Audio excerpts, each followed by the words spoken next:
Bon, je suis sûr qu'il y a des albums qui te parlent avant même que tu comprennes les mots, pas parce qu'il écrit, mais parce qu'il ressemble à quelqu'un que t'arrives pas à définir.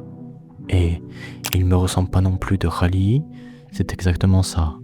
C'est pas un projet que tu consommes comme ça, c'est un miroir déformé, parfois honnête, parfois flou, mais où, si tu l'écoutes bien, tu réalises vite que Khali parle de lui, mais qui parle peut-être aussi de toi. Avec un petit peu moins de monde, je m'envolerai avec un grand besoin de maille.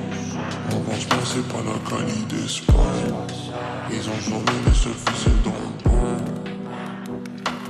Il me fallait des calmes, mais j'ai jamais pris de calme. Avant de commencer, merci au boss Zaki pour son commentaire et pour avoir évoqué le thème de cette vidéo.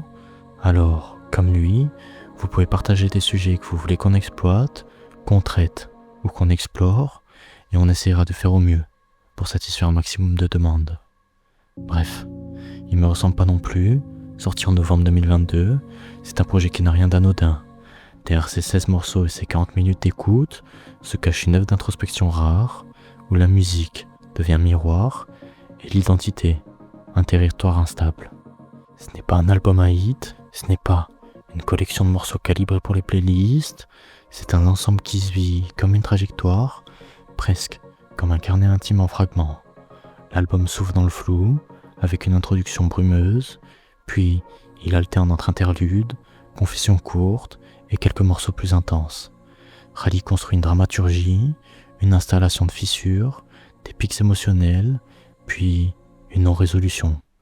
Comme s'il refusait la clôture, préférant laisser l'auditeur dans un état de flottement qui correspond à sa propre vision. Musicalement, l'album choisit l'espace, plutôt que l'efficacité immédiate. Les nappes réverbérées et les textures électroniques créent une atmosphère suspendue, les percussions sont retenues, presque absentes, et parfois même, laissant la voix se poser comme un souffle fragile. L'autotune n'est pas un outil d'ornement, mais une matière. Elle dédouble la voix, l'épaissit et la rend parfois instable. Ce n'est pas de la correction, c'est de l'expression.